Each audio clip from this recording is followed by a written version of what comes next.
நெல்லை மாவட்டம் களக்காடு பச்சையாறு அணை திறப்பு நிகழ்ச்சியில் சபாநாயகர் அப்பாவுவை பார்த்து குனியும் சபாநாயகரே குனியும் என கூறி சிரித்து மகிழ்ந்தது அருகில் இருந்தவர்களை கலகலப்பாக்கியது.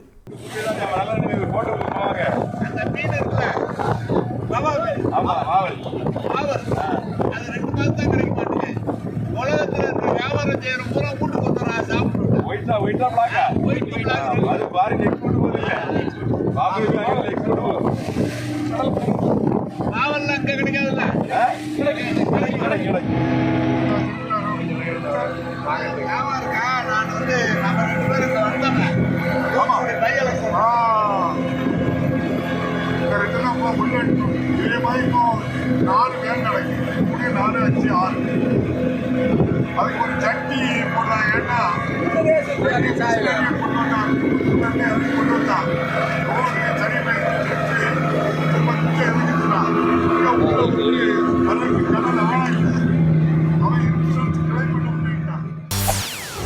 செய்திகளை உடனுக்குடன் தெரிந்து கொள்ள உடனே சப்ஸ்கிரைப் பண்ணுங்க.